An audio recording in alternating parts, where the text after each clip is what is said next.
In a small, dusty village called Rampur, there lived a boy named Raju, a bright young soul with dreams bigger than the sky, but habits lazier than a buffalo on a scorching afternoon. Every morning, his mother would shout, "Raju, get up. The sun is already frying the earth." Raju would mumble, "5 more minutes, Ma," and slip back into sleep for another hour. He always said he wanted to achieve something great. He admired successful people in the nearby town, shop owners, teachers, even the constable who walked with pride in his uniform. But Raju never stuck to anything consistently. One day, he'd decide to exercise. The next, he'd skip it. One day he'd plan to study. The next, he'd be flying kites on the roof. Raju had dreams, but no discipline. One evening, he met Gopal Kaka, an elderly retired army man who lived on the edge of the village. Every morning, like clockwork, Gopal Kaka would wake at 4 a.m., sweep his courtyard, do push-ups, read, and work in his garden. Raju was curious. Why does he do all this? He has no boss, no school, no pressure. One day he asked, "Kaka, why do you follow the same routine every day? Isn't it boring? Aren't you tired?"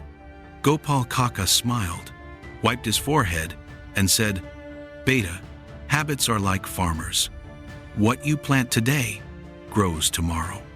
You may not see results now, but one day your habits will either feed you or starve you." Raju didn't fully understand, but the words struck a chord. That night, he couldn't sleep. He thought about all the times he quit halfway, all his unfinished attempts. What if success wasn't about luck? What if it was simply about habits? The next morning, before the sun rose, Raju forced himself out of bed. His body begged, "Sleep, please." But he remembered Gopal Kaka's words. He washed his face, tied his shoes, and went for a run. He could barely run 200 meters without gasping as if he'd sprinted across the desert. But he didn't stop. He kept going. Day 2, he ran again. Day 3, again. By day 7, his legs still ached, but he noticed something new. He felt stronger. Then he added another habit, studying 1 hour daily. No excuses. He told no one, announced nothing. He simply showed up. Months passed. One evening, while resting under the banyan tree, he found himself smiling. His body felt lighter, his mind sharper. Energy flowed throughout the day. He didn't even notice when discipline became natural. One of his friends, Sonu, asked, "Raju, how did you transform? You used to be the king of laziness." Raju laughed. "I didn't change in a day. I just repeated small actions every day until they became part of me." Soon, an opportunity arrived. A government job recruitment with physical fitness and written exams. Raju applied. On the test day, many boys from the village were there.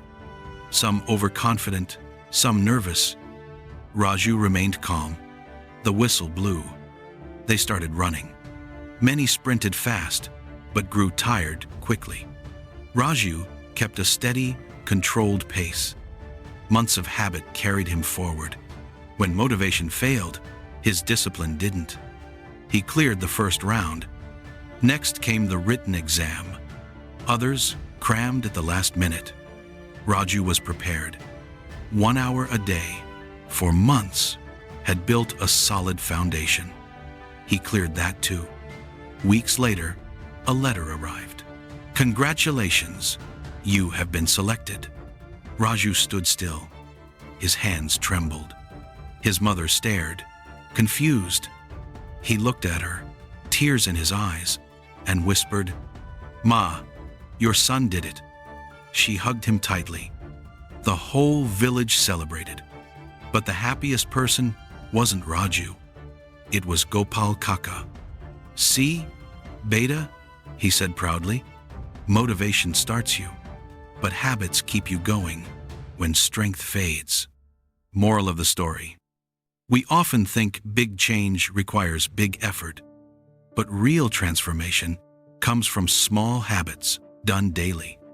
Not once, not for a week, but until they become part of you. You don't need to overhaul your life. Start with one small habit. Walk 10 minutes, read 5 pages, do 10 push-ups, wake up 15 minutes earlier. Your habits write your future. Choose wisely. If this story inspired you, don't let it end here. Start your habit today, no matter how small, because small steps lead to big change.